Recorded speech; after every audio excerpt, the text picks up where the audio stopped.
Vamos a tener una pequeña charla para hablar de salud mental. Buenos días, ministra, bienvenida. Muy buenos días.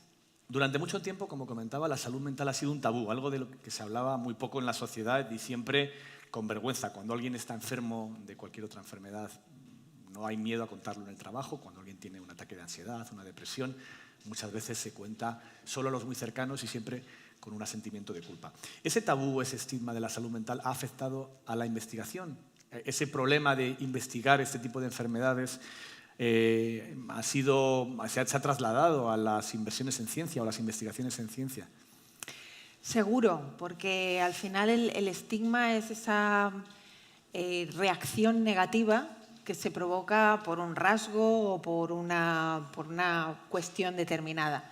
Entonces, la sociedad se enfrenta a los estigmas normalmente con esa mirada negativa y esa mirada de rechazo y dejándola, apartándola, ¿no? de la vista, ¿no? Es algo que rechazamos abordar. Y por tanto, a lo largo de la historia, seguro que también la ciencia ha rechazado abordar por una cuestión de estigma, ¿no? Había una casilla de que había algo anormal en esas personas, incluso ya si nos vamos al estigma más acentuado, ¿no? Los locos, ¿no? Sí. Y en definitiva, pues casi que había una falta de entendimiento, pero esa falta de entendimiento no se cuestionaba ni siquiera ni se hacían las preguntas adecuadas para investigar qué es lo que le ocurría a esa persona, sino que directamente pues, estaba fuera de la sociedad, ¿no? En definitiva, hay ciencia sobre otras materias, la física que lleva siglos haciéndose, y hay otra ciencia que es mucho más reciente. Y después yo creo que también hay otra cuestión más allá del estigma, que es que pues, no es una bacteria, no es algo que podamos ver en una resonancia, no es algo que podamos ver en un análisis de sangre. Entonces, también parte de la experiencia del paciente, de lo que te cuenta, de cuáles son sus, en definitiva, los síntomas, ¿no? Y cuando las enfermedades las tienes que analizar a través de la sintomatología, nadie está escuchando las voces que escucha la persona que escucha voces. Todo se basa en el testimonio del paciente. Claro, entonces también hay una parte de confianza y de darle credibilidad a algo que no hay una experiencia objetivable o empírica. Cada vez más la ciencia está descubriendo cómo se puede basar en parámetros neurológicos, neuronales. Eso también es uno de los retos de la ciencia, ver cómo sí se pueden analizar esos parámetros químicos, pero mientras estuvo en la parte simplemente del testimonio del paciente, era más difícil también poner ciencia. Porque últimamente hemos encontrado que tiene mucho que ver con transmisores cerebrales, con un nivel de determinados neurotransmisores en el cerebro y con otras cuestiones que son físicas, que no son psicológicas. Claro, es que además estamos hablando de un órgano extremadamente complejo que es el cerebro, que llevamos siglos estudiándolo, pero que es la maquinaria quizás más compleja del ser humano, y que desde la época de Ramón y Cajal han ido los científicos cogiéndose la mano unos a otros, pero todavía es muy complejo, ¿no? Es la maquinaria más perfecta que tiene el ser humano. De hecho, incluso por cuestiones económicas nos gustaría descubrir cómo funciona un cerebro, porque si pudiéramos replicar el funcionamiento del cerebro en una máquina, ¿no? Lo que se llama ahora la inteligencia artificial, pues podríamos resolver también muchos retos socioeconómicos que tenemos. Pero es que es un órgano muy complejo en el que incluso los propios científicos, que igual hoy tenéis la oportunidad de hablar con ellos, genera frustración porque no hemos sabido todavía no hemos sabido descubrir cómo funciona el cerebro. En definitiva, que estamos hablando de estigma, estamos hablando de falta de parámetros y de indicadores de las enfermedades de salud mental, y también del órgano más complejo que tenemos, que es el cerebro. ¿Qué programas tiene en marcha su ministerio con el foco puesto en la salud mental? Pues el Ministerio de Ciencia, lo primero que me gustaría es explicar un poco en qué consiste, ¿no? Entonces, el Ministerio de Ciencia tiene sus propios organismos públicos de investigación, como por ejemplo el CSIC, Sí. El CSIC forma parte del G6, que es ese conjunto de las 6 organizaciones públicas de investigación más importantes y relevantes de toda Europa. De hecho, ocupamos la 4ª posición, para que veamos dónde estamos. Pues el CSIC tiene institutos que son específicos para estudiar la mente, para estudiar el cerebro. Hablo del instituto en Alicante o el Instituto Cajal o el instituto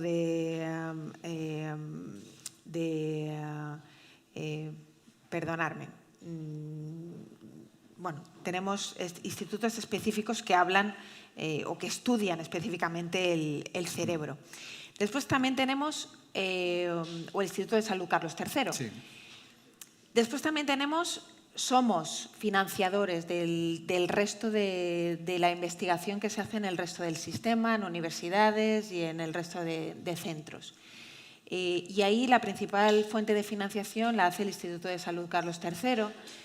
Y ahí quería destacar que, por ejemplo, hemos pasado de los 6 millones que ahora mismo estamos destinando 6 millones de euros a investigación en salud mental frente a los 350.000 euros que destinaba, por ejemplo, el Gobierno del Partido Popular. Lo digo porque es verdad que ahora mismo estamos en la inversión histórica más grande que hay en términos de investigación, pero claramente hay un foco puesto y es una de las prioridades que se ha puesto en investigación. Esto es un pez que se muerde la cola. Si hay más financiación, habrá más grupos de investigación específicos en estas disciplinas y en estas materias, porque si no hay fuente de financiación, no va a haber grupos que estudien precisamente esa disciplina. En definitiva, yo creo que yo creo que se va a repetir la pregunta que has hecho ya en el atril, que es la pregunta que va a ser recurrente, ¿no? Si ahora está creciendo la investigación en enfermedades de salud mental porque hay más, o hay más porque estamos investigando más, estamos hablando más de ellos. En definitiva, yo creo que el ampliar la cultura sobre la salud mental va a ampliar la investigación en salud mental, va a ampliar el tratamiento, va a ampliar también el diagnóstico, va a ampliar que la gente acuda a que le ofrezcan un servicio de atención en salud mental. En definitiva, los estudios nos señalan una fotografía fija, pero no tenemos estudios previos que nos puedan hacer comparar con las situaciones anteriores, ¿no? Pero lo que está claro es que también hay un aumento en la investigación y la ciencia que se hace dirigida específicamente a la salud mental. Decía antes, decías ahora que estamos ante el momento de mayor inversión en ciencia de la historia de España. Y eso está muy relacionado con los fondos europeos, que han supuesto un empujón enorme al presupuesto de investigación, al de sanidad de nuestro país. Pero, ¿qué ocurrirá cuando terminen estos fondos? ¿Podrá mantener España la apuesta por la ciencia que ha arrancado con tanta fuerza estos últimos años? Pues ese es el gran reto. Lo primero que me gustaría aclarar a mí de los fondos de recuperación es que no es un instrumento que ha aparecido por generación espontánea, sino que ha sido el fruto de una decisión política tomada por Europa, de que esta crisis no podíamos salir de ella con la misma receta fallida, que ahora ya lo sabemos, de la que salimos de la crisis financiera.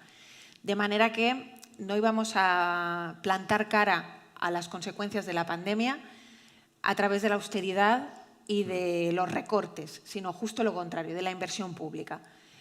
Y luego también es fruto de una decisión política, en este caso del propio presidente Pedro Sánchez, de darle a la ciencia una relevancia dentro de estos fondos de recuperación. Somos el segundo país, solo por detrás de Italia.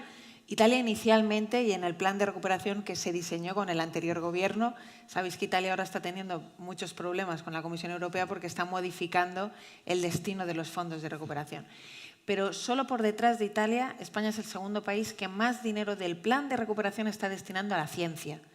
Por tanto, también es un tema de voluntad política.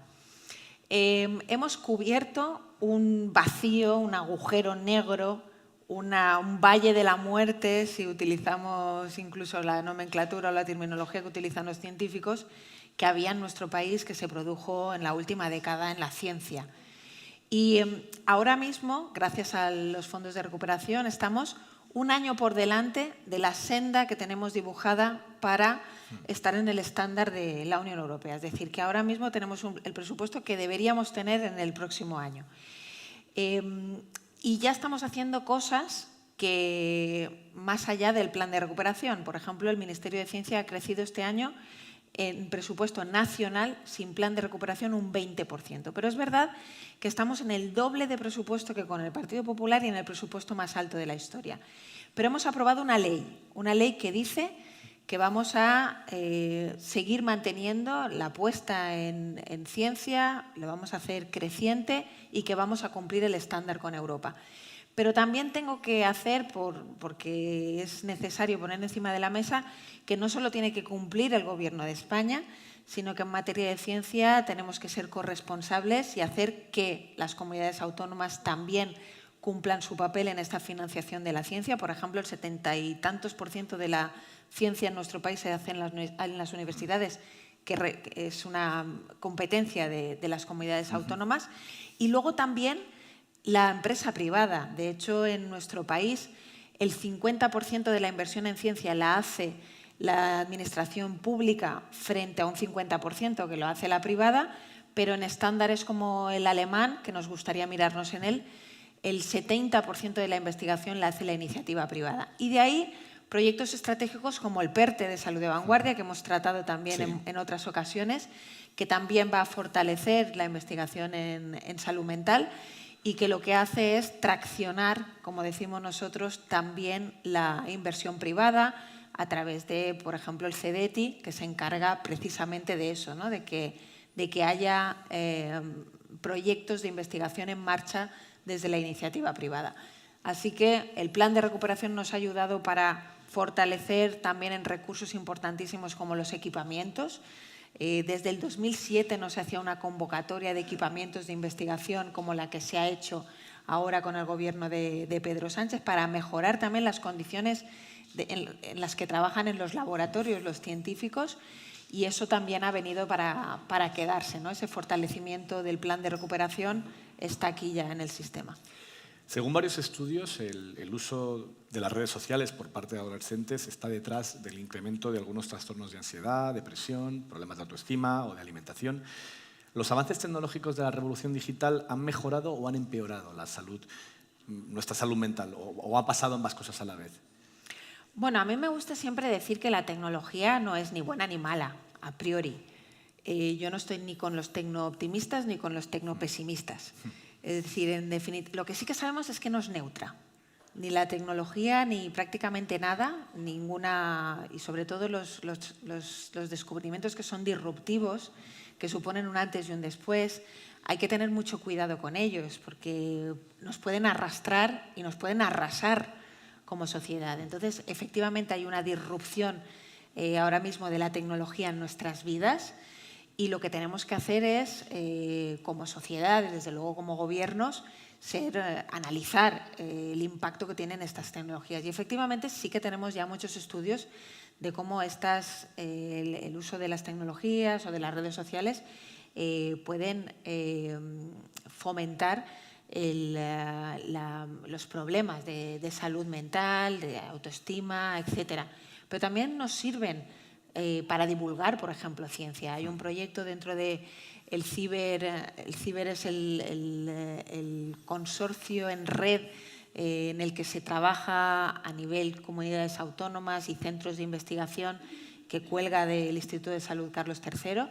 Hay un CIBER específico en salud mental y que trabaja proyectos específicos de divulgación en los formatos que consume precisamente la gente joven o los adolescentes, TikTok y, en definitiva, en el lenguaje de la gente joven, precisamente divulgación de la ciencia y divulgación del uso y de las buenas prácticas de la tecnología. En definitiva, que nosotros también utilizamos la tecnología para hacer divulgación científica, pero sí tenemos que estar encima de la tecnología para que su impacto siempre sea positivo y, en la medida de lo posible, pues tratar de combatir los impactos negativos. Más allá de la salud mental, en esta jornada del diario.es vamos a hablar también de bienestar mental.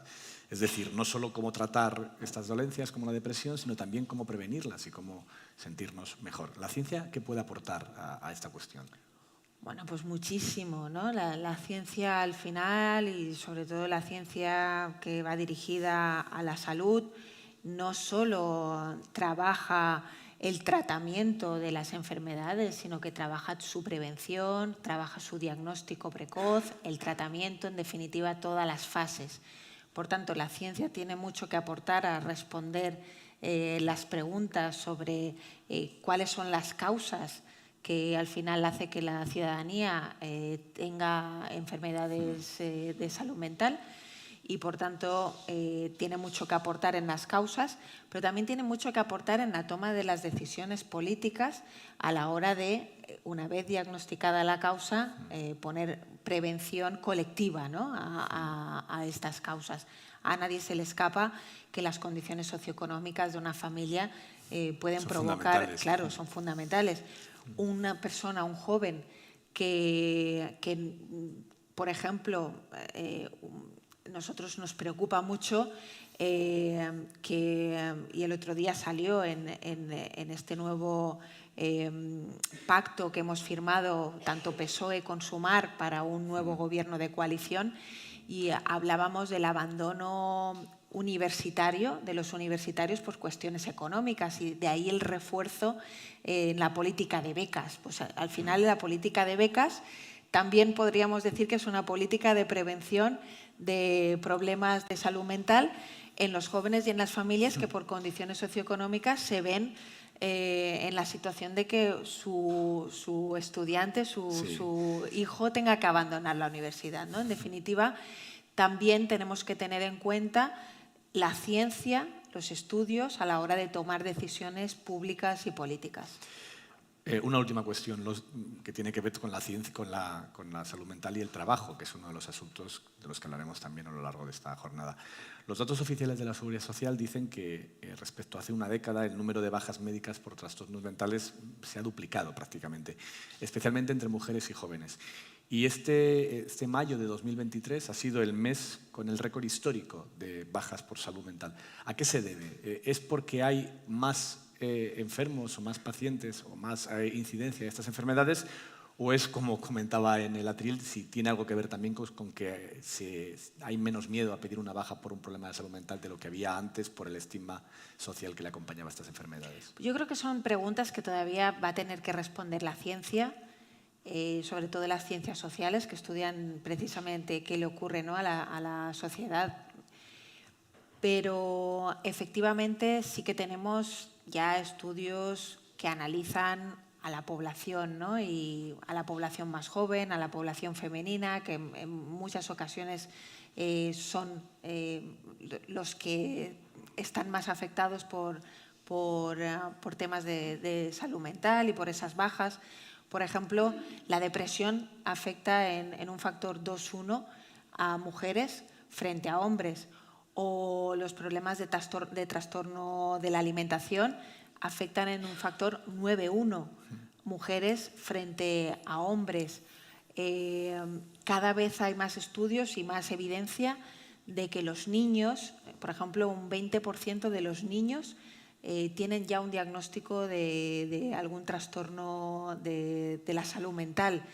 En definitiva, ¿está habiendo más problemas de salud mental o somos más capaces de diagnosticarlos? Y yo creo que tiene mucho que ver con lo segundo también, ¿no?, con la cultura Por ejemplo, hay un estudio que es muy interesante que ha hecho el Ministerio de Universidades con el Ministerio de Sanidad, que habla de que el 50% de los estudiantes universitarios reconocen que en el último cuatrimestre se han reconocido algún problema que podría estar relacionado con la salud mental, y que más del 50% de la población universitaria ha ido alguna vez al psicólogo. Pero mi pregunta es, ¿eso es mucho o es poco? Yeah. A mí me parece muy poco. A mí. Porque sí, si le preguntáramos... el 100% de los españoles hemos ido al médico. Claro, o al dentista. O al dentista. ¿Cuántas veces, no?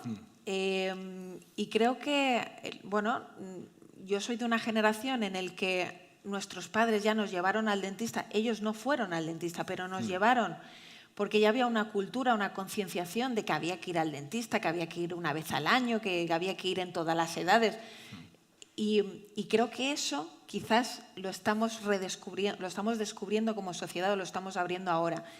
Entonces, seguro que tenemos que analizar, que tenemos que investigar, seguro que hay causas que ahora tenemos en la sociedad que están despertando enfermedades mentales, pero también hay una parte de descubrir que hay un campo y un tratamiento y que ya no vivimos con tanta soledad como antes y ya no nos replegamos, sino que vamos al médico y decimos, oye, yo creo que tengo un problema y necesito ayuda. Pues muchísimas gracias, ministra. Gracias a los que nos acompañáis. Vamos a hablar mucho de todos estos temas a lo largo de esta jornada sobre salud y bienestar mental. Os dejo con la siguiente mesa. Muchísimas gracias. Gracias a vosotros.